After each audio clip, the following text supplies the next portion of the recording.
Hello, and welcome to Recent Activity, your new favorite entertainment review podcast that attempts to cover every film, every show, all at once. I am your co-host, Andrew Morgan. With me, as always, he'd like to file a cancel request. It's Shane Beauregard. How are you, sir? I'm doing great, buddy. Glad to be here as always. What's your one wish? You got anything on the brain right now? Or are you just straight up doing the Ian where just money falls out of the sky? I'm doing Ian. Money falls out of the sky. $1 billion. Let's go. Be, right? Right. Yeah. Because it's easy to just be like, that's almost like the cheat code of like granting yourself all the wishes you want. Right? Yeah. Yeah. Yeah. It's simple. Don't come for my taxes. But good to see you, sir. I just want to kind of do a primer up front where we never did like a summer movie preview kind of a episode. Correct. Sometimes we'll do that. It's been so busy. I feel like we just went like, all right, we'll just cover it as it goes because it's so weird in terms of the structure. But here's what I'll say. These past couple weeks are exactly what every summer should be. And what I mean by that is not just always quality. Quality's great. Like we'll always take quality. But just looking at like the box office, seeing stuff with legs, meaning your Michael, your Devil Wears Prada 2, Project Hail Mary, things of that ilk, still making money, still at the top of the box office weekend, still having people really getting into it. But then also having counter programming, like a lot of the stuff we're going to talk about, where smaller movies can break through and they're making money almost off the backs of these other blockbusters. Like people are like, oh, I've either already seen it or it's too overstocked, or sold out, whatever. And I'll go see this other thing because there's the showtimes match up. People are just going to the movie, Shane. And that's the point. There's a lot for everybody. And I think they're just going. So we're going to cover on the show today Obsession, the new horror movie that was kind of a breakout hit from TIFF in 2025 and carried over to South by Southwest in 2026 and had a good weekend as far as the box office and the critics stuff and everything else. So we'll see how we feel on that. Guy Ritchie's new movie In the Gray didn't light up the box office, but we both saw it, so that's all that matters. So we will tell you whether you should try to run out and see it before it hits home video of any sort, PVOD. And Is God Is, which is another movie that didn't make a lot of money. I don't know if it was as wide as those other two, but was it around you, Shane? It was. Yep. Yeah, so I think that's usually the good barometer. If it's around me and around you, then it went wide enough. So I will cover that one as I saw that one over the weekend as well. But do you agree with me, though, Shane, that this is like such a promising sign? Like the box office returns are up, the movies are good, like people are just out. I had a lot of like, oh, that movie's sold out, I have to go to a different one. Yes. And I also noticed that they started dropping like the 10 o'clock a.m. shows like they did during the summer. The post-May weekend thing, for sure. I love it. And that indicated to me, you know what? It's summertime. It's movie time. Yep. Let's go. I love it. I know. It's my favorite time of year when I can like take a Friday off, just no kids, no nobody, and just go to the movies at 10 a.m. and then ease have the rest of the day to yourself. Yep. Yeah. It's perfect. Nothing better on that, man. I agree. Absolutely.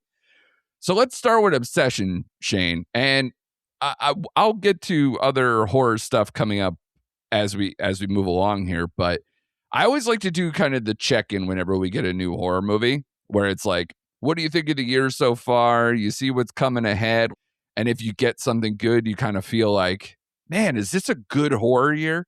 Do you feel like it's a good horror year? Like even before we got into Obsession here? Yeah, so far I think it's been sneaky good this year. Like January, February releases, March, like it's been a good year and we still got plenty to look forward to. So, and it's funny. It's just like, yes, we do like horror, right?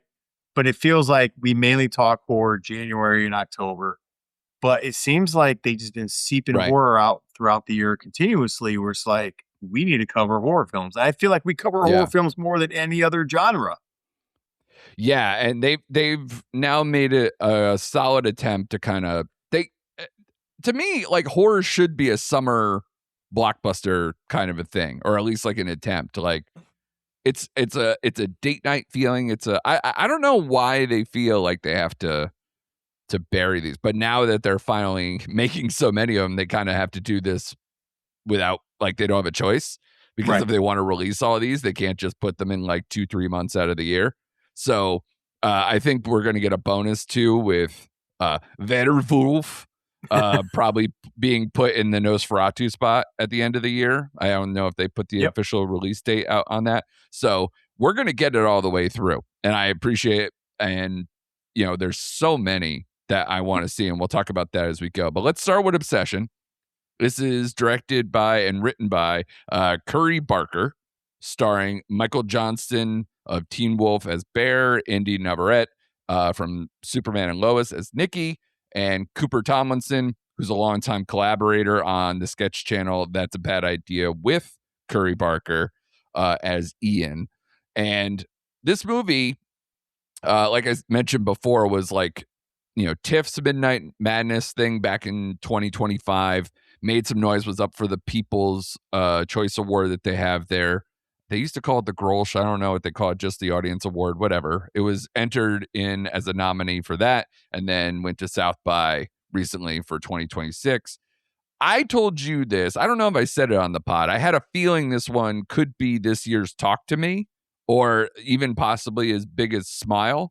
It doesn't have like the full big studio backing like a Smile did, so I didn't think it was going to do that much money, or at least not right away. But Shane, it landed right between them as far as like an opening weekend. It had a bigger opening weekend than Talk to Me did, and this, but not as big as Smile. But again, like I said, to be expected, as it's a smaller film with less star power. Although I do not want to sell Andy Richter short, you know, but of course, I don't think a lot of people even knew he was in this beforehand. I will say for this film, it's a movie. I'll just roll with the plot. After breaking the mysterious one-wish Willow to win his crush's heart, a hopeless romantic finds himself getting exactly what he asked for, but soon discovers that some desires come at a dark, sinister price. I feel like this movie, it's gotten like huge audience response, good critical as well. But the audience response, when I saw it had like a 4.2 or whatever on Letterboxd, I was like, holy crap. Especially considering, like we mentioned, some of these really good horror movies that we've had this year and last year or whatever. And if you take that kind of a score, that's bigger than a lot of these movies. And so it came with a lot of expectations. I feel like this one was interesting because you could tell that Curry Barker does come from a sketch and comedic background, as well as, you know, obviously having a penchant for horror stuff.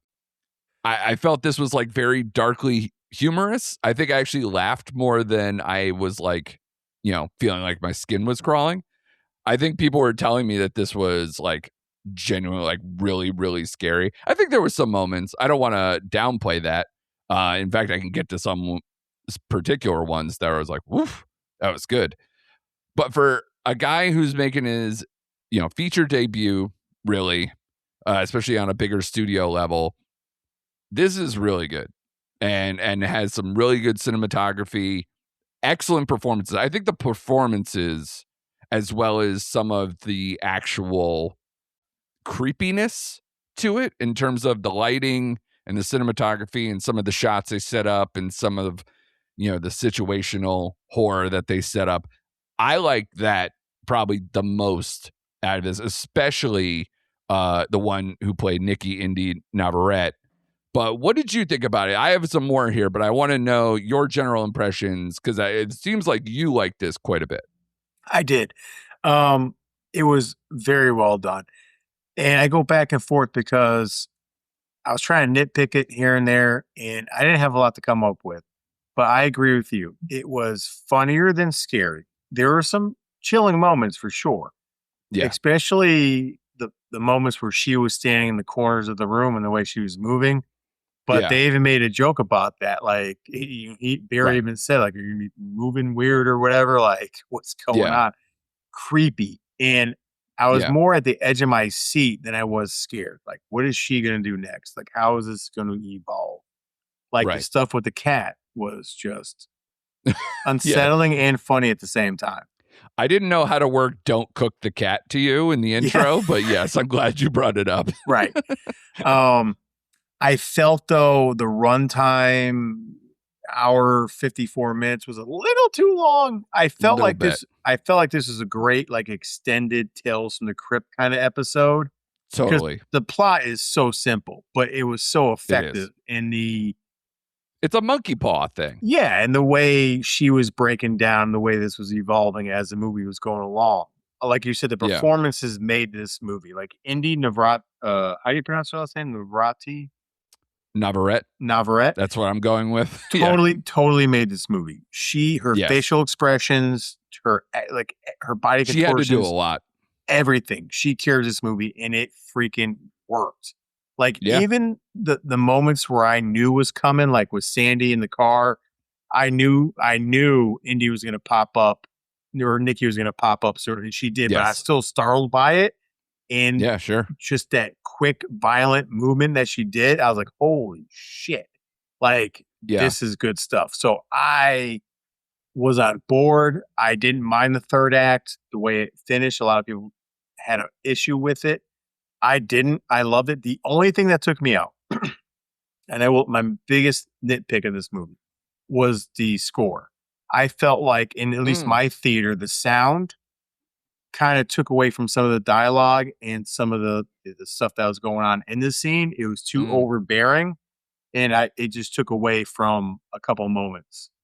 Right. So I felt the score maybe not... Could have been a mix issue. Yeah, was not on track, but everything else, dude, worked. And I came away from this movie thinking and they're two totally different movies.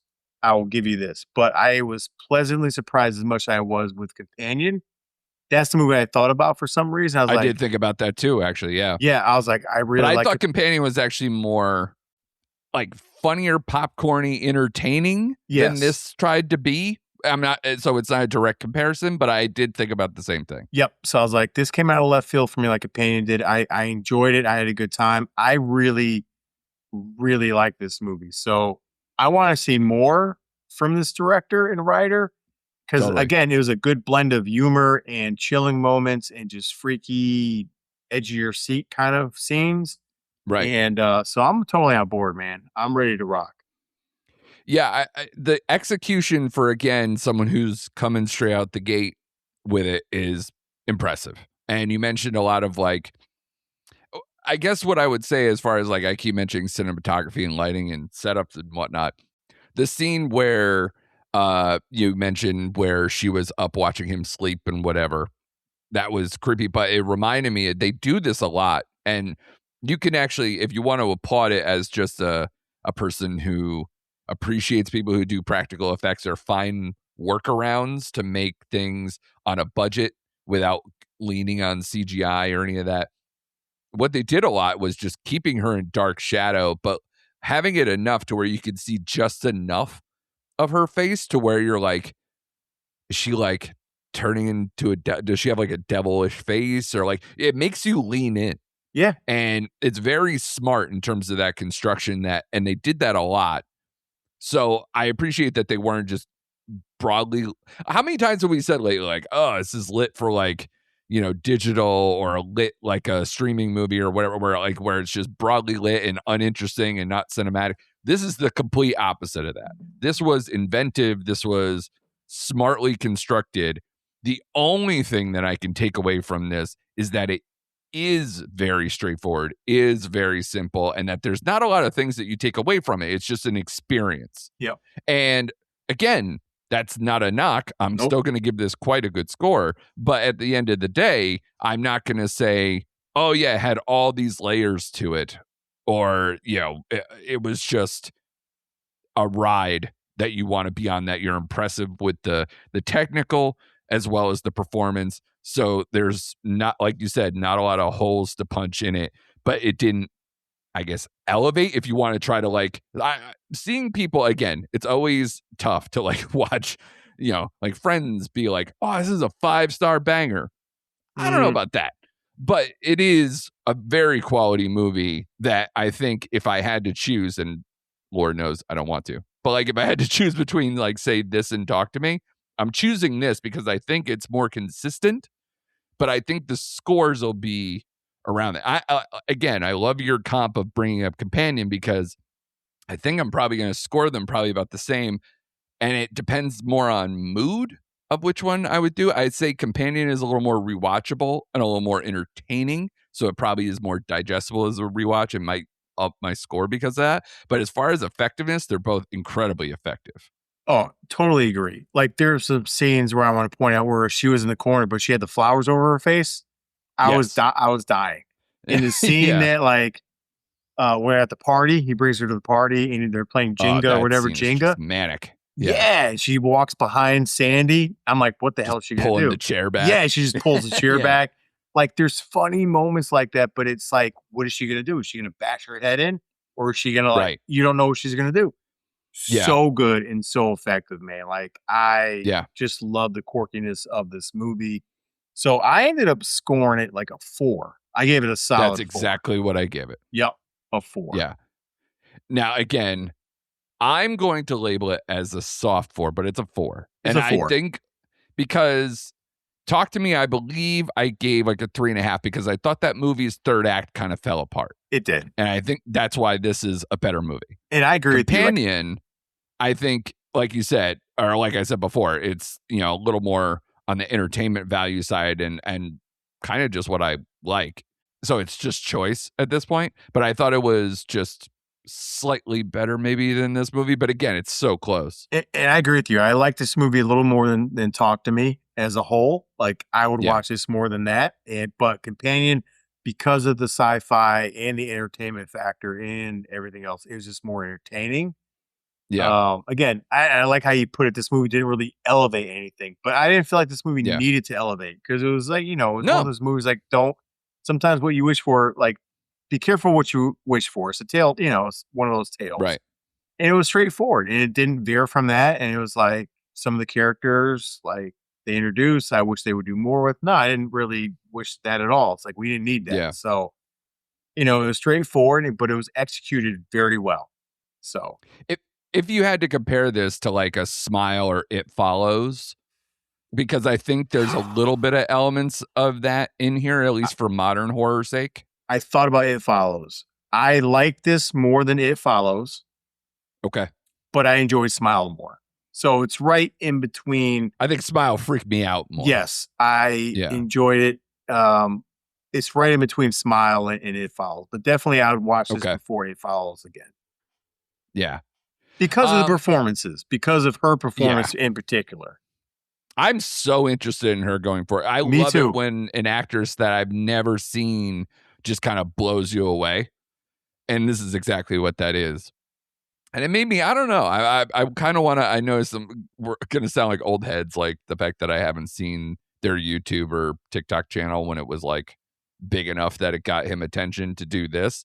But I've never seen, at least that I'm aware of, the That's a Bad Idea stuff. Yeah, and it made me interested.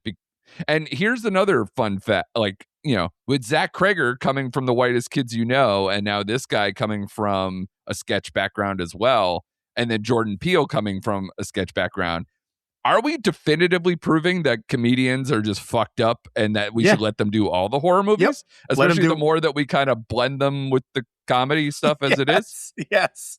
Until they prove us wrong. Yep, until they prove us wrong. It ain't broke. Let's keep doing it. Yep. That's a trio. Like those guys, that would be a fun party hang. Yes. That's a good blunt rotation. Whatever you want to call it. That is a great hang. The Curry Barker, Jordan Peele, and Zach Cregger. That would be amazing.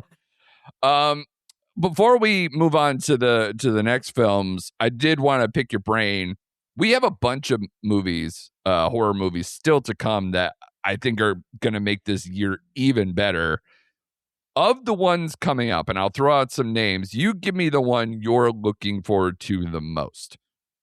We mentioned Zach Cregger, The trailer for Resident Evil's out there. Backrooms is coming, what, in 2 weeks? Yep. A week? Something? 2 weeks. Yep. 2 weeks. Passenger is next week. I don't know if that's limited or wide.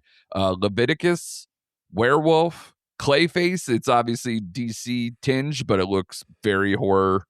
The Buddy, which is kind of almost child playish, but a little bit. Or no, sorry, it's children's TV show thing that's bent on that one. And then Saccharine I've seen as well come out of like the festival stuff.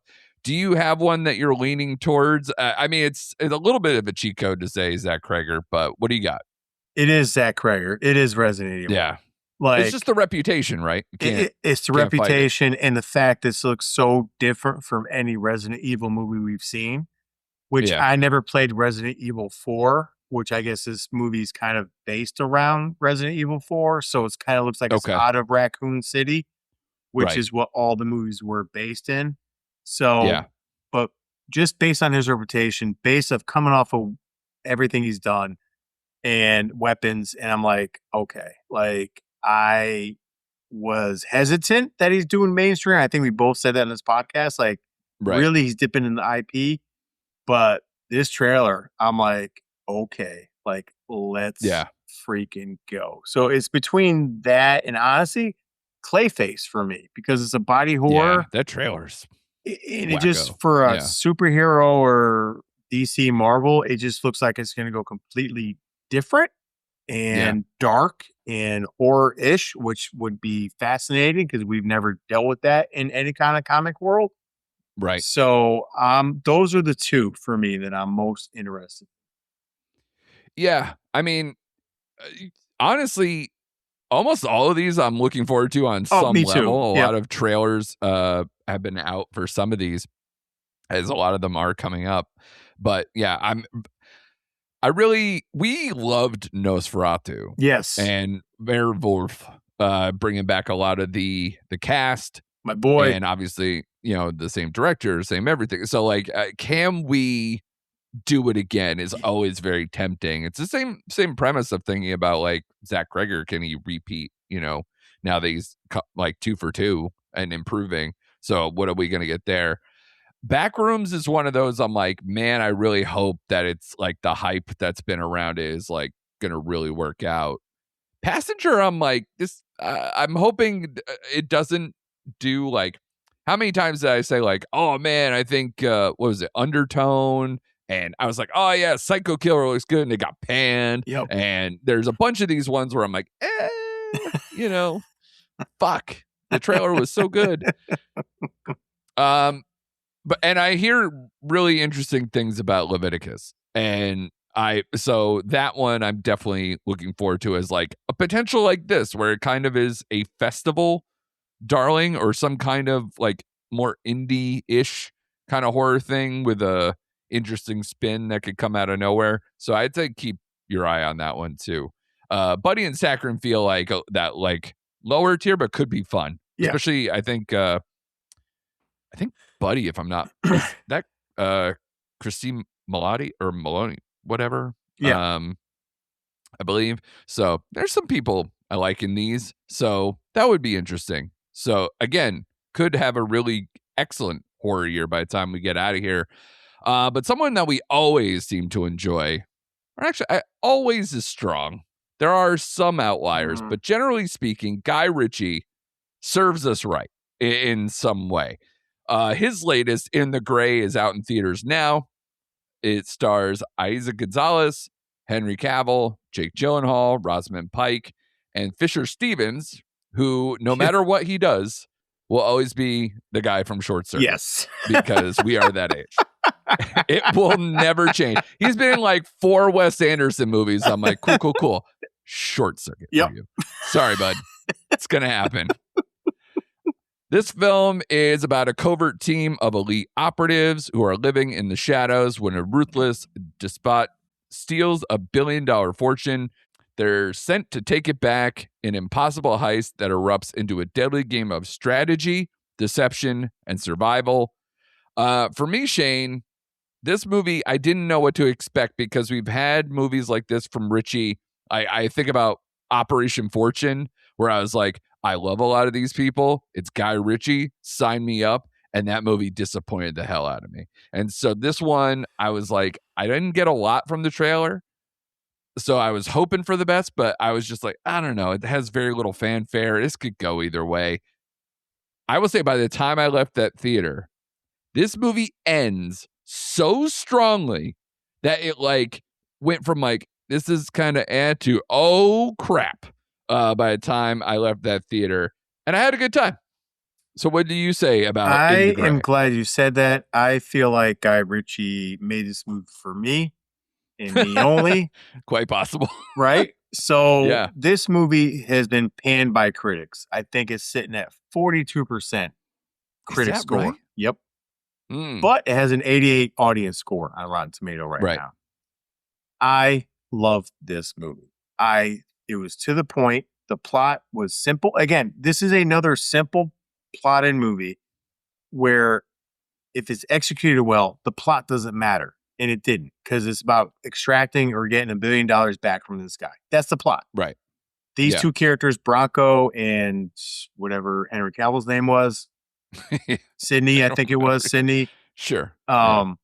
You get a little bit of their background, like she rescued him from jail. That's why they have her back.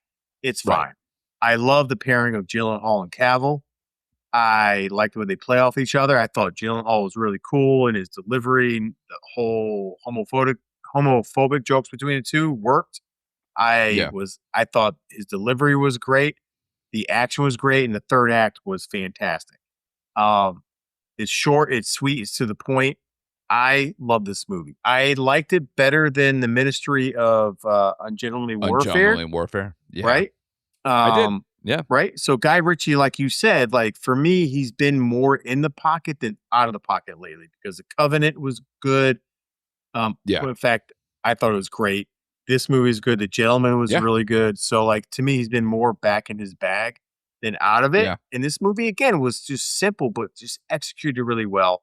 And I don't know if you noticed, but did you catch Jake Gyllenhaal's last name in this movie? No. Beauregard. Oh, I did. Yeah. Absolutely. Yeah. I did catch that. I apologize. Yeah. yeah. Excellent. So, yeah. Excellent. Of course. Yeah. So it's written for you, possibly by you. You could have done some ghostwriting. I don't know. So I just, like you, I left this movie just very entertained. I was like, this is a very entertaining movie. I like the whole plan and procedure parts. Typical Guy Ritchie, like the person I saw this with, she was like, I don't know, it's kind of a slow burn. And I'm like, no, not really, because I was intrigued in the whole plot and the whole planning process of everything. And Gonzalez's deception, how she's manipulating, cutting off his plane, his boat, and taking all his assets away to get him to come to her. So I was intrigued from moment one of this movie. I think the movie, I appreciate the thought of us saying it's a slow burn. How I would characterize it is I think you could get overloaded with plot details, the plan staging, and the posturing by the kind of leads on either side of the coin there, having their meetings and, doing all these things. I think you could get overloaded with that and maybe get a little bored because you're kind of just, it kind of seems too easy. Like she's so good at this. He's just kind of letting things happen. There's not a lot of like back and forth. Right. Like there's no assertion.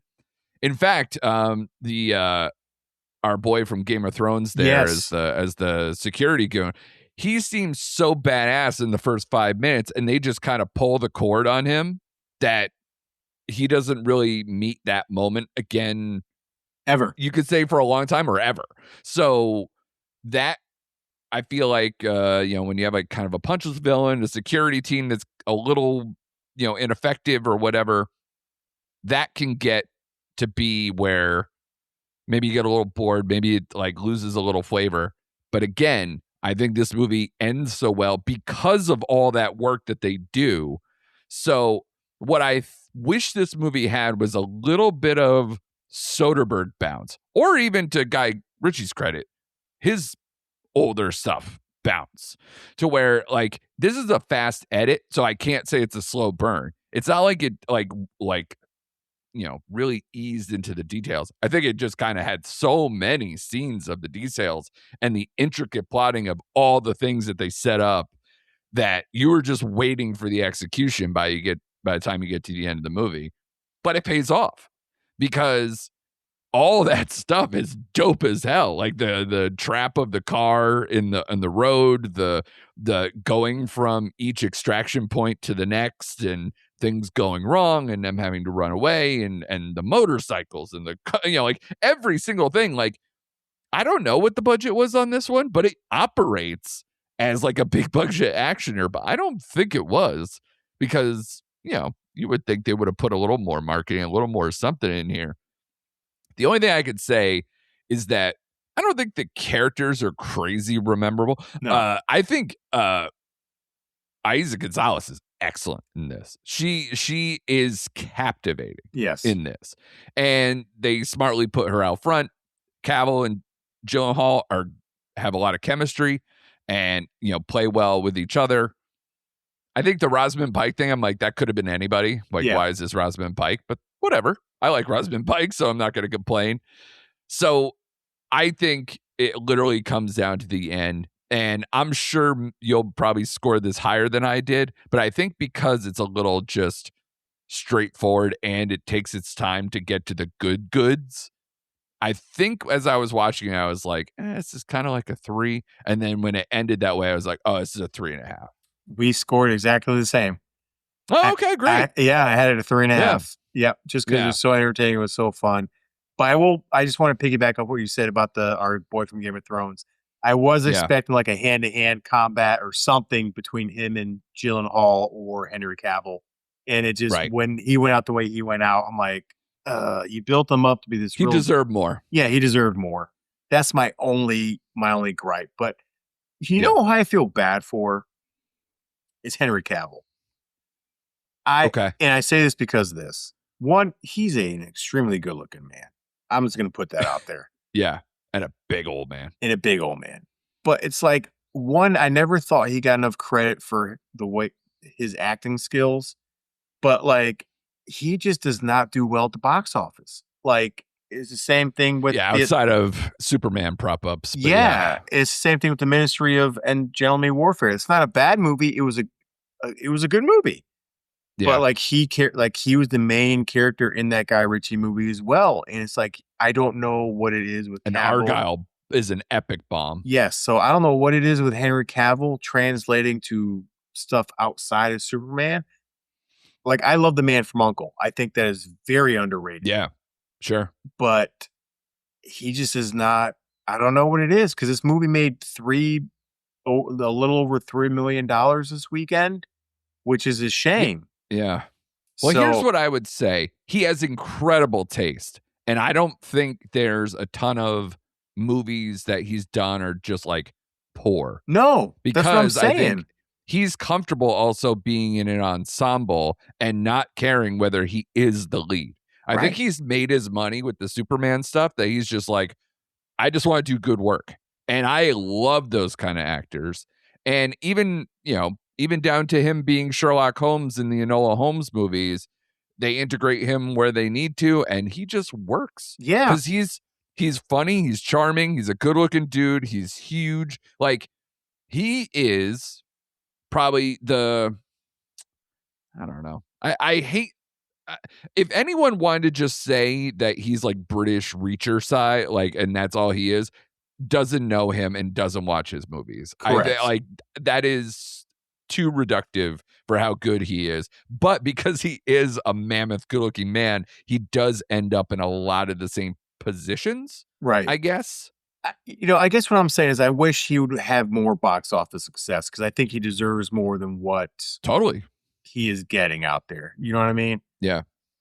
Like you said, like, his choices are good. They're good movies. Outside of Argyle, I don't remember a movie where I'm like, ugh, like, why did he do this movie? Like, it's been all really entertaining and good. But yeah, it's almost like the Chris Hemsworth outside of Thor. Like, he just doesn't gain traction outside of that. And I just can't, I can't figure out why. Like, why? I know. Well, Crime 101 and Extraction, those type of things, that's what I think those are the type of project he should be doing, and he's doing some of it, but not enough. But at least Cavill's out of the DC, so he could do whatever he wants, and I like his choices. He's working with good directors. What is this? His third Ritchie movie? Third, yep. Yeah. So hey, man, that's a good port. That's a good pair to me. Yeah, I'm good with that. I'm good with it too. Maybe I wonder if he should break out a little bit more with some other people. I'm just saying, because of this box office and what it didn't do, it's like, is he going to get more chances to be in these kind of movies? Streaming. Yeah. Or again, he doesn't mind taking a supporting thing. So I think he'll still keep working. It's just, how many times is he going to be the kind of almost lead of a thing? Right. That's right. I love Fallout, and that's to me the best, Mission Impossible. And you thought that would have helped his standing here too, but it really doesn't. Nope. So between Superman and that, it's like he needs the IP. But I'm glad that he doesn't do what some people have done, where they chase being a lead, or they chase being an IP after IP after IP to keep their career afloat or their status afloat.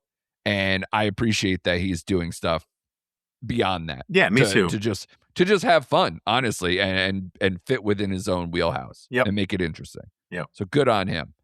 Let's end on Is God Is, Sir, a movie I caught over the weekend. This is directed by Aleshea. See, I'm gonna say, I didn't look this up. It's either Aleshea or Aleshea, or it's spelled Aleshea. Aleshea? So it could be Aleshea, it could be Alicia, it could be a whole bunch of things. I'm going with Alicia. So if anyone out there knows, tell me, because I've tried to look. A lot of times they put like the pronunciations of these things, but maybe they think it's more straight up. Maybe it is just straight up Alicia with a fun spelling. This stars Carrie Young as Racine and Mallory Johnson as Ania. These are two twin sisters, who embark on an epic quest for revenge, confronting a charged family history that will push them to extraordinary lengths. This is basically a straight up revenge story, man. And another thing where we were talking about, this is kind of a theme with these three movies. It's like the plots might be simple, but it's all about performance and chemistry and how much you want to ride with these people. And these two sisters carry this movie impressively well. They have a good supporting cast here with Sterling K. Brown, one of my favorite dudes. Obviously, you're on the Paradise Train, but even just like This Is Us or American Fiction, or he's in my favorite episode of Brooklyn Nine-Nine. This guy is he's everywhere, and he combines a lot of what he does well in this role, because he is a violent, crazy piece of crap, but he does it in a way that caters to Sterling K. Brown's milieu. Like he's electric for the short time that he appears in this movie. He's so good at being charming, calculated, yet slimy, and just a madman at times. But like, again, like a controlled, composed version, which is kind of what leans on his strong suit. But this comes down to these two sisters. It's a darkly funny, violent 70s and 80s exploitation feel with, like I said, just a straightforward revenge plot at the core. There's a bunch of violent moments. People like Vivica A. Fox plays the mother that sets them off on this journey to find their father. And it has Janelle Monáe and Erica Alexander from The Cosby Show and Living Single, who still looks incredible for the fact that she was an 80s and 90s sitcom star. It's like criminal. But all good performances from everybody. A lot of people just knowing what their role is with this. And they just set out on the road to essentially avenge the crime that their father perpetrated on their mother and them and ruin their lives decades prior. So you rear back and you just enjoy this movie, and it gets crazy violent at the end. And it's a good movie. It's a good time at the movies. Excellent. Man. So I want to see it. It's for three movies that all came out and, varying degrees of success, I would say In the Gray and Is God Is are two examples of take risks at the movies. You're a cinephile, go see these movies because they are worth it and they deserve to be on the big screen and get your attention because these are attention grabbing kind of movies. And I gave this one a 3.5 as well. And again, for a movie that I believe was a stage play adaptation, made into like this crazy violent exploitation thing. I'd be very interested to see how they did this on a play level, but very intense, very cool, very funny, entertaining, has all the elements that you need. And again, we talked about this with Obsession. I've never seen these two leads, even though we're about to see Carrie Young in I Love Boosters coming up this weekend, if we're able to catch that one around us. I was impressed, and hopefully this means more from these type of people and the director. And yeah, we'll see where it goes. But Is God Is one you should check out. That is good to hear because I wanted to see it, but unlike you, I didn't have enough time to fit this into my weekend. But as I got done with Obsession, I thought to myself, this was a very good weekend at the movies as far as quality movies that we got that may have not popped box office money wise, but some of the better stuff we've seen in a couple weeks. Yeah. And that's why I wanted to bring up the fact that how this summer is going, where we're going to see huge things come out and then smaller movies to go. And this upcoming week is the perfect example of like, there's a little bit for everybody. We are going to cover Mandalorian Grogu because that comes out. We're Star Wars people, so we will cover that. But again, for counter programming, you're sitting here with I Love Boosters and Passenger coming out this weekend, mostly wide as well. So there's a lot of like indie stuff. I hear, again, really good reviews, early reviews on I Love Boosters, and that could be the one that steals the weekend as far as like critic and audience scoring. So we will see. We will also cover The Boys series finale, which comes out on Wednesday. We will cover that as well. And man, we were talking off air, like there's a bunch of really good shows. You and I both love the Rooster finale. So, we can address that at any point. And maybe that might just come up in our in our mid-season TV. But I enjoyed that. Yep. I enjoyed that show quite a bit. Another home run for our boy there, Lawrence. So I don't know, man. With so much to cover, we are going to do it all. A big Memorial Day weekend coming up. Thanks to you, as always, for doing your part in this. And we got so much homework to do. I believe I didn't even say the word Spider-Man Noir. I almost brought that up, but yeah. Yeah, I believe that comes out this week as well. So a lot going on in a crazy holiday weekend. So everyone in the States, enjoy your Memorial Day, enjoy the long weekend, and be sure to come back next week for more recent activity.